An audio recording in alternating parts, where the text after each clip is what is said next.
Hello friends, Parul stories के इस channel पर आप सभी लोगों का स्वागत है। आज की कहानी दिल्ली में रहने वाली चीन की एक महिला जिसका नाम लिन है ने मेरे इंस्टाग्राम अकाउंट पर भेजी है। कहानी बहुत मजेदार है, सो मैंने आज ही बना डाली। आओ दोस्तों, चीन की इस पारंपरिक लोक कथा का आनंद लेते हैं। बहुत समय पहले चीन के एक गांव में एक दिन एक अजनबी आया। एक बच्चा जिसका नाम फू था, जो अपने माता पिता के साथ गांव के बाहर फार्म में रहता था। सबसे पहले वह उस अजनबी से मिला। उसे लगा कि वह अजनबी शायद एक घुमक्कड़ सन्यासी है। वैसे भी उसने कहानियां सुन रखी थी कि सन्यासी जादू कर सकते हैं। उस अजनबी को अचानक अपने सामने पाकर फू डर गया, लेकिन अजनबी का हाव भाव बहुत ही शांत और उदारतापूर्ण था। फू ने विनम्रता पूर्वक उनका अभिवादन किया। बूढ़े अजनबी ने कहा, कुछ समय रहने के लिए यह जगह अच्छी प्रतीत होती है। क्या तुम बता सकते हो कि मैं कहाँ सो सकता हूँ? फू ने उन्हें एक वीरान कुटिया दिखाई जो गांव की सीमा पर स्थित थी। वहां बूढ़े ने अपने लिए घास फूस का बिस्तर बना लिया और दीवार पर एक कागज लटका दिया जिसमें बड़ी और बेढंगी लिखाई में कुछ शब्द चित्रित किए हुए थे। वह बूढ़े उस झोपड़ी में निवास करने लगे। फू और उसके मित्र कुटिया की खिड़की से भीतर झांकते और बूढ़े की नींद से जागने की प्रतीक्षा करते। बूढ़े जब गांव में भिक्षा मांगने जाते तो बच्चों को उनके साथ रहना अच्छा लगता था। वह हमेशा प्रसन्न रहते थे और मौसम की ओर उनका ध्यान कभी ना जाता था। वह बूढ़े वही पुराने सैंडल और जीर्ण शीर्ण लवादा पहने रहते थे, क्योंकि सब जानते थे कि घुमक्कड़ सन्यासियों ने निर्धन रहने का संकल्प लिया था। इसलिए गांव वाले प्रसन्नता से उन्हें चावल और सब्जियां दे देते थे। फू ने उन्हें आगाह कर दिया था कि वह उस जिले के सबसे धनी व्यक्ति वू चैन, जो कि एक कंजूस किसान था, उसके पास कभी ना जाए।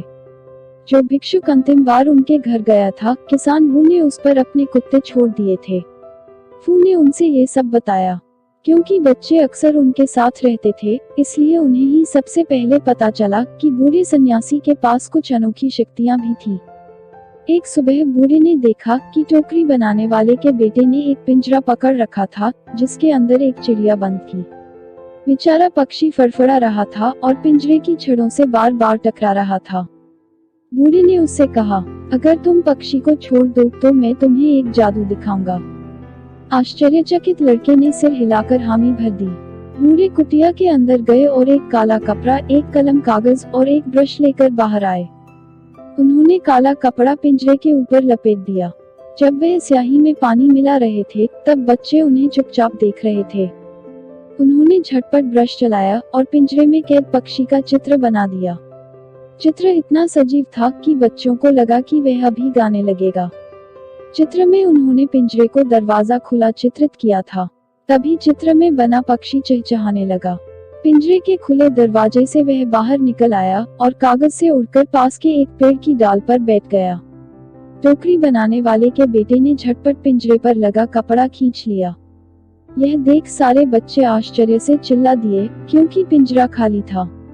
सन्यासी लड़के को देखकर मुस्कुराए और बोले, तुमने एक अच्छा काम किया है। तुमने एक जंगली जीव को स्वतंत्र कर उसकी प्रकृति के अनुसार उसे जीने का अवसर दिया है। फू ने बाद में बूढ़े से पूछा, क्या वह जादू आप मुझे सिखा सकते हैं? बूढ़े ने प्यार से कहा, यह जादू सीखने से पहले सन्यासी बनने के लिए मुझे अपना सब कुछ त्यागना पड़ा था। फिर मैंने वर्षों तक अध्ययन किया था और संकल्प लिया था कि इस जादू का मैं कभी भी अपने लाभ के लिए उपयोग नहीं करूंगा। तुम अभी बहुत छोटे हो, अपना लक्ष्य जानने के लिए प्रतीक्षा करो। गांव में फू कभी कभी एक गरीब बुजुर्ग विधवा लियांग की सहायता करता था और पानी से भरी बाल्टी गांव के कुएं से उठाकर उसके घर ले जाता था, क्योंकि उसके कुएं में पानी खत्म हो गया था। गर्मी के एक दिन फू ने बूढ़े को लियान से बात करते सुना। तुम्हारा कुआं कब से सूखा हुआ है? लियान ने उत्तर दिया, 1 वर्ष से, जब से उस खड़ूस किसान वू ने पानी की धारा को, जो मेरे कुएं में जाती थी, अपने नाशपाती के बाग की ओर मोड़ लिया था। सन्यासी ने कहा, शायद मैं तुम्हारी सहायता कर पाऊं। उन्होंने एक कलछी पानी लियान के कुएं में डाल दिया। अगली सुबह लियान ने देखा कि कुआं ऊपर तक मीठे निर्मल पानी से भरा हुआ था। फू और लियान ने ही यह चमत्कार देखा था। लेकिन कुछ दिनों बाद भिक्षुक सन्यासी के इस जादू के बारे में सारे गांव को पता चल गया। अगस्त चंद्रमा उत्सव के दिन गांव के चौराहे की ओर जाने वाला रास्ता उन किसान और व्यापारियों से भरा हुआ था जो बाजार में बेचने के लिए अपना सामान ले जा रहे थे। फू के माता पिता गोभी की टोकरियां उठाए हुए बाजार की ओर जा रहे थे। जब फू ने भिक्षुक सन्यासी को देखा तो उसने माता पिता से पूछा कि क्या वे बूढ़े सन्यासी के साथ साथ चल सकता है। फू उस बूढ़े को नई पतंग के बारे में बताने लगा जो वह जन्मदिन पर मिले पैसों से खरीदना चाहता था। अचानक उस रास्ते पर कुछ हंगामा होने लगा। किसान वू का गधा जो नाशपातियों से भरा हुआ ठेला खींच रहा था, भीड़भाड़ वाले रास्ते पर सबको तीतर बीतर करता हुआ दौड़ने लगा। भारी बोझ से दबे गधे को और तेज दौड़ने के लिए किसान वू उसे पीट रहा था और उस पर चिल्ला रहा था। जब तक फू और बूढ़े सन्यासी गांव के बाजार में पहुंचे, किसान वो अपने ठेले पर लगी नाशपातियां बेच रहा था। सूर्य की गर्मी के कारण सबको प्यास लग रही थी और मीठी रस भरी नाशपाती खूब बिक रही थी। यद्यपि किसान वो उनके भारी दाम मांग रहा था। सन्यासी ने किसान वो से पूछा, एक स्वादिष्ट नाशपाती मुझे खाने के लिए दे सकते हो? किसान वो उन पर चिल्लाते हुए बोला, फटीचा भिखारी, तुम्हें कुछ ना मिलेगा। सन्यासी ने कहा, लेकिन तुम्हारे पास तो बहुत सारी नाशपाती हैं। निश्चय ही तुम एक नाशपाती दे सकते हो। यह देखकर वहां कई लोग इकट्ठे हो गए। किसी व्यक्ति ने कहा कि इतने कंजूस मत बनो, बूढ़े को एक नाशपाती दे दो। किसान वो ने गुस्से में अपनी लाठी घुमाई और सन्यासी को बुरा भला कहने लगा। बालक फू ने जब यह देखा तो पतंग खरीदने का सपना जो वह देख रहा था उसको भुलाकर उसने अपनी जेब में हाथ डाला। पतंग तो मैं बाद में भी ले सकता हूँ, उसने अपने आप से कहा और झटपट किसान वू को अपने सिक्के दे दिए। जन्मदिन के उसके सारे पैसों में सिर्फ एक छोटी नाशपाती ही मिली। सन्यासी कहीं ये ना देख ले कि पतंग पाने की इतनी तीव्र इच्छा उसके मन में थी। फू ने नीचे घुटने पर बैठकर सन्यासी को देखते हुए अपने हाथों में रखी नाशपाती उन्हें भेंट की। झुककर धन्यवाद करने के बाद सन्यासी ने लोगों से बात की। उन्होंने कहा, क्योंकि आप में से कई लोगों ने अपना भोजन मेरे साथ बांटा है, इसलिए मैं हर एक को एक स्वादिष्ट नाशपाती खिलाऊंगा। फिर वह गांव के चौराहे में टहलते हुए आगे चलने लगे। लोगों की भीड़ उनके साथ आती रही और अन्य लोगों की तरह उत्सुक किसान वो भी भीड़ के पीछे चलता रहा। सन्यासी चौराहे के दूसरी तरफ रुक गए और उस छोटी नाशपाती को वह झटपट दांतों से काट कर खाने लगे। अंततः बस एक छोटा सा काला बीज ही बचा।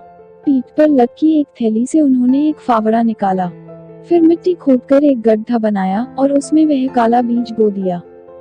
फू को उन्होंने पुकारा और कहा, केतली में उबला हुआ पानी लेकर आओ। निकट की एक चाय की दुकान से फू उबला हुआ पानी ले आया। सन्यासी ने गर्म पानी मिट्टी में डाला और उसी पल एक हरा अंकुर मिट्टी से बाहर निकल आया। मिनटों में अंकुर पेड़ बन गया और उसकी डालों पर पत्ती निकल आईं। तितलियां और मधुमक्खियां आकर्षित होकर वहां आ गई और डालों पर पक्षी आकर गाने लगे। कोपले फूल बन गईं।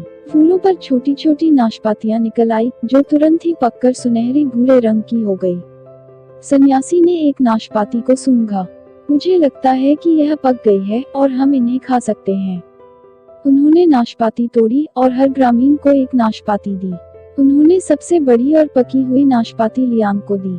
लोगों ने कहा, ये नाशपाती तो मीठी रस भरी और स्वादिष्ट है। सन्यासी के जादू से सब आश्चर्यचकित हो गए। जैसे ही अंतिम नाशपाती तोड़ी गई, पेड़ के पत्ते सूखकर पीले हो गए और झड़ने लगे। जो डालें मजबूत दिखाई दे रही थीं, वे सूखकर विकृत हो गईं। तब सन्यासी ने कहा, पेड़ ने सारे फल दे दिए हैं। अपनी कुल्हाड़ी से पेड़ को उन्होंने काट डाला और उसकी लकड़ियां लोगों को जलाने के लिए दे दी। उन्होंने अपने हाथ झाड़कर धूल साफ की और अपने थैले से ढूंढकर कागज का एक टुकड़ा निकाला जो उन्होंने फू को दिया। और फिर सन्यासी ने कहा, जब तुम घर पहुंच जाओगे तो इसको एक धागे से बांध देना और फिर देखना क्या होता है। फिर हाथ हिलाकर उन्होंने सबको अलविदा किया और पहाड़ों की ओर जाने वाले रास्ते पर चल दिए। सब लोग इकट्ठे होकर उस जादू के विषय में बात करने लगे जो उन्होंने देखा था। फू ने कागज का टुकड़ा अपनी जेब में रख लिया और अपने माता पिता को ढूंढने निकल पड़ा। गांव के चौराहे से आई क्रोध भरी दहाड़ सुनकर फू रुक गया। लोगों ने किसान वू को उस जगह खड़े देखा जहां उसका ठेला था। किसान वू की नाशपाती और उसका ठेला गायब हो गए थे। सिर्फ गधा और ठेले के दो पहिए वहां थे। तभी फू सब समझ गया कि बूढ़े सन्यासी ने जादू से किसान वू की सारी नाशपाती गायब कर दी थी। उन्होंने पहिए को छोड़कर ठेले के अन्य भाग पेड़ बनाने में उपयोग कर लिए थे। किसान वू भी समझ गया कि क्या हुआ था। चौराहे में इकट्ठे लोगों को इधर उधर धकेलते हुए वह सन्यासी के पीछे भागा और चिल्लाया, उस बूढ़े भिखारी को पकड़ लो, उसने मेरी नाशपातियां चुरा ली। लेकिन पहाड़ों की ओर जाते रास्ते पर सन्यासी बहुत दूर निकल गए थे। किसान वू के पीछे खड़े ग्रामीण इतनी जोर से हंस पड़े कि उसके लिए खड़े रहना भी कठिन हो गया। उस दिन से आज भी किसान वू की नाशपाती खोने की कहानी सुनाकर गांव के लोग अपने बच्चों को सचेत करते हैं। उस मूर्ख इंसान की तरह कंजूसी ना करना, अन्यथा अंत में जग हंसाई का कारण बन जाओगे। उस दिन से टोकरी बनाने वाले के बेटे को आकाश में उड़ते हुए पक्षी देखना अच्छा लगता है, लेकिन फिर उसने कभी कोई पक्षी नहीं पकड़ा। लियान का कुआं मीठे स्वच्छ पानी से हमेशा भरा रहता है, सूखे के दिनों में भी। और जो कागज का टुकड़ा बूढ़े सन्यासी ने फूनान को दिया था, वह एक विशाल शानदार पतंग बन गया। उत्सव पर जब पहली बार उसने पतंग को शाम के समय उड़ाया, तभी वह जान गया था कि जितनी भी पतंगे उसने अब तक ली थी, ये पतंग सबसे अधिक सुंदर और मजबूत थी। पतंग के मांझे को पकड़े हुए और हवा में पतंग की पूंछ के फड़फड़ाने की आवाज सुनकर फू को लगा कि बूढ़े सन्यासी उसके निकट ही थे। एक दिन उसने सोचा कि गांव त्याग कर बूढ़े सन्यासी का अनुसरण करते हुए वह पहाड़ों में जाने योग्य हो गया है। और फिर वह निकल पड़ा अपनी अंतरात्मा की अनंत खोज में। आपको मेरी कहानी कैसी लगी, कमेंट बॉक्स में बताइए, ताकि मैं आप लोगों तक अच्छी अच्छी कहानियां ला सकूं। हमारे चैनल को सब्सक्राइब करना ना भूलें और साथ ही वीडियो को लाइक करें और अपने दोस्तों के साथ व्हाट्सएप, इंस्टाग्राम और फेसबुक पर शेयर करें। नई नई मजेदार कहानियों के नोटिफिकेशन के लिए बेल आइकॉन को जरूर दबाएं। धन्यवाद।